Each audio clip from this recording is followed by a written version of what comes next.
Hello, everyone. You've probably seen me talk about these finger pick sets, the Chinese finger pick sets. I like them because they come in a lot of different profiles and they're very cheap. It's like $2. They're a bit thick as far as like picking, but thick is all right because you can always sand that down. 0.73 millimeter or 28 thousandths.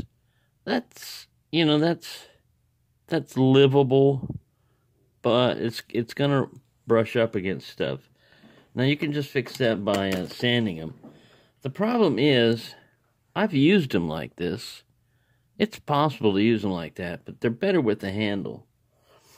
Now, this morning I had the idea of taking a popsicle stick, taking an X-Acto knife, and if you don't know what an X-Acto knife is, it's just a hobby knife that holds this little blade here, sharp blade, replaceable, scoring it down enough to fit the pick in here, just to give it a little, mortise, a little recess, and then doing that with the other side, and then gluing them together, and having handles like that. Well, it's pretty involved, doing all that. It sounds simple and everything, but it takes quite a while. And then you got to wait for the glue to dry.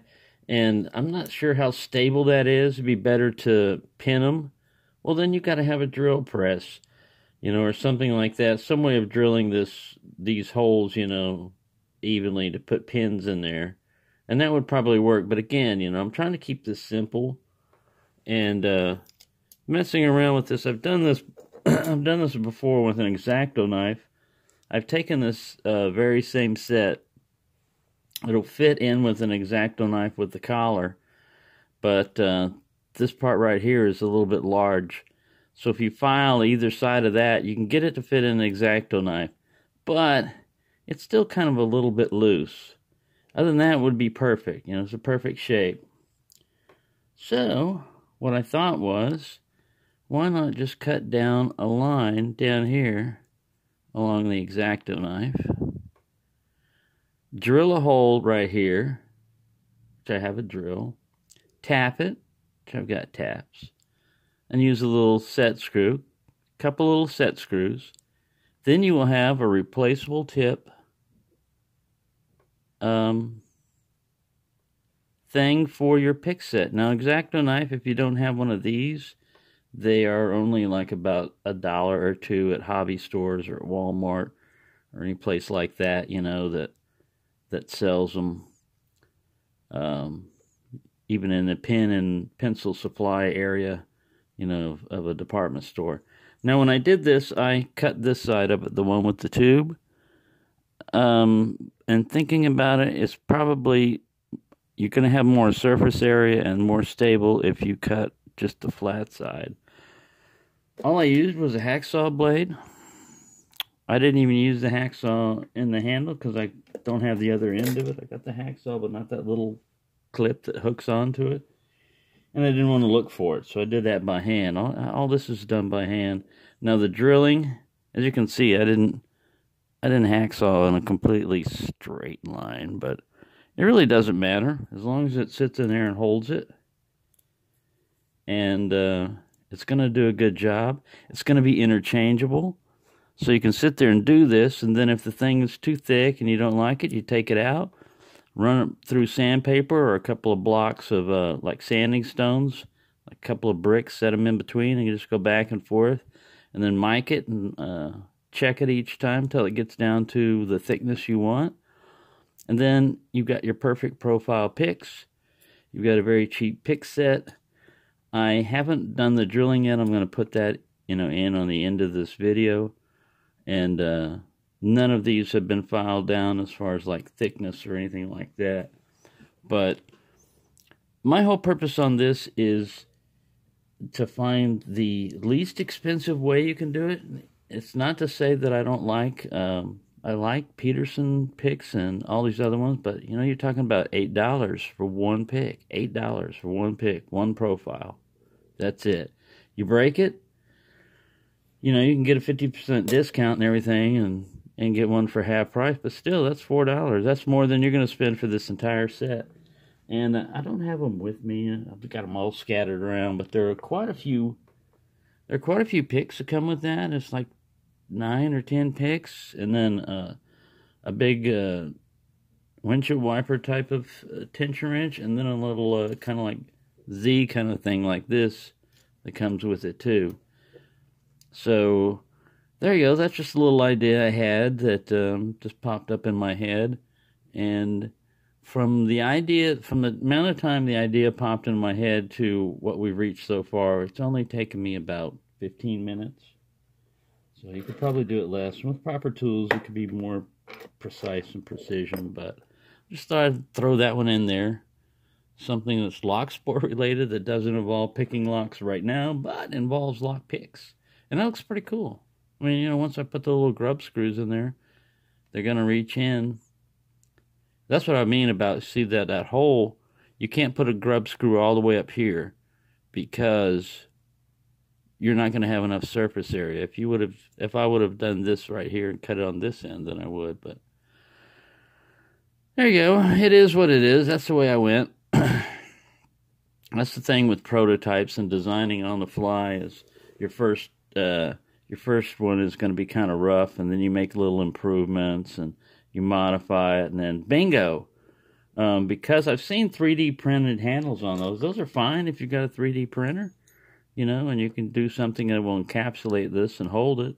I believe they sell a cheap pick set that has these pick tips in them, you know. So really, if you just add the handles to them and thin them down a bit, you've got an excellent cheap pick set with a bunch of very good hook profiles. It also has a dimple rake in it and something else, some other weird little pick tip to it. So when I get the final stuff done here and the video is ready, I'll try to gather up a complete set for you.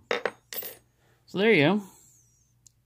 Okay, so I've already drilled in the top with a smaller, just a regular small drill, and I've decided on M3 type of little threads, and this is where that drill / tap type of bit comes in handy, because I'm just going to put it right here on top of the little holes that I've already drilled and create these bigger holes. When you are drilling this and you go down to the you don't want to go through all the way through on both sides. You want to leave one side flat, something for it to bear against, because I'm only going to put grub screws on one side. So I'll go ahead and pause this while I'm doing that. I guess I could show some of this. It won't make too much noise. This is just the aluminum.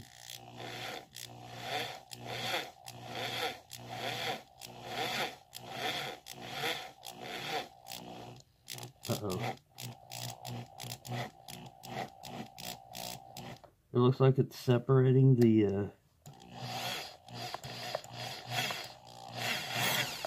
hole may be too big because it started pulling up, but let me see. I'll try the other one.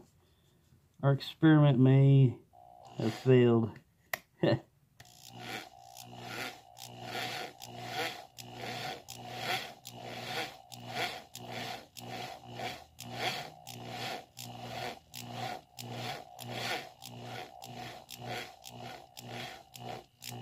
Oh, that's what's happening.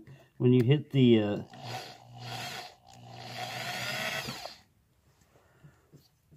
bottom side, there's no place for it to go. This is not a bottoming tap. This is a drilling tap. So that little point right there that's not making threads is pushing through and pulling it up. I thought it was breaking it apart. But let's go ahead and see what we have here. Yeah, see, it was pulling this up.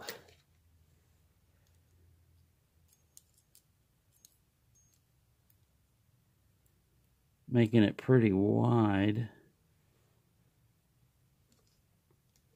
I may need a ring or a collar around this to help hold it closed. And these, because this is aluminum, these threads are not going to hold real tight. But let me go ahead and pause and try to assemble this. All right, and because this is a prototype, I have mixed results. But I have learned something from this. First off, this is very secure. It looks funky. That's no problem. You know, looks, no problem. The problem with going with this hole already cut open is it tends to flare out a lot easier because you have less material. And your threads, when you put your grub screws in there, have less to dig into. So there's going to be a bigger potential to strip these threads out. You don't want to go super strong on the torque. I push it all the way down when I put it in, and I start this one first. I tighten it down. And then this one, you can see it kind of bend out as it's, you know, holding it, but it's just extra security. I'm probably going to replace this one with a more flush little mount one. I've got a little box of mixed size grub screws and stuff like that. But it's very sturdy. It's much better than the other method. And if I do this end right here, you could have a double-ended one where you have one pick sitting out over here. I don't know why you would need it, because this one doesn't really come with a rake on it, but you can make your own little inserts if you wanted to, and have your own little pocket kit. You would just have this, a little Allen wrench, your pick, and then your pick set. Oh, let me see if I had those over here. Oh, here's the, this is the way the pick set comes.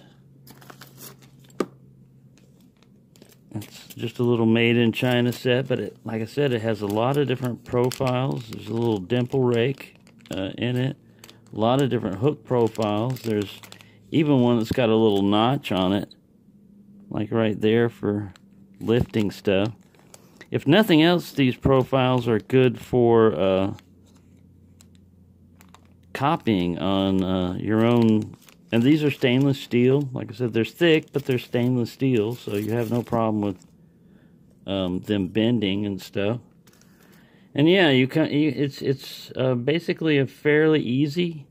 Like I said, this whole project so far hasn't even taken me 30 minutes, and I'm learning from it. Like I said, I should have hacksawed this side. You're better off being more precise with like a drill press and measurements and getting your center exact. I mean, all I would have had to do was just take a ruler and make X to get a perfect center for where I want to cut, but that's alright. Let's like this guy, he's off center, and that one's over here, but the main thing is function. Does it work? This little bump, like I said, he's right in the way, but other than that, and you know, I don't usually pick with my fingers back here. I'm usually on top of the pick anyway, so it's going to work fine for me.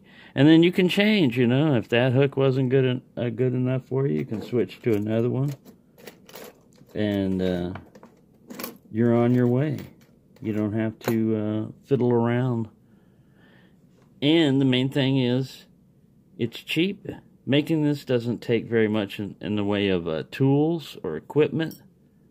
The only thing you might not have on hand is the little grub screw sets, but this was only like about $4 or $5, I think, maybe less, from China. They don't give you a big variety of. I like the little smaller ones. I don't need the real huge ones, but they don't give you a big variety of that. You can also find these in like a hardware store or automotive store. You don't even have to go to China for them. And most people have a drill. I started off with a smaller drill bit, and then went with the M3 drill / tap type thing. Like I said, you got to keep in mind you're dealing with steel type of tap head, and aluminum bodies. So if you get extra torquey and everything, or you cross thread them like I did on one of them here, eventually they might strip out and everything. But you just get yourself another $2 in your pocket and go down and hacksaw and drill away again, and you've got yourself a set. So I'll throw that in there, a little do-it-yourself handy little pick set. And all I've got to do is file these guys down to a more usable dimension on my thickness here, and it's going to be great. It's going to be a fun little set to have. Thank you for watching, and happy picking.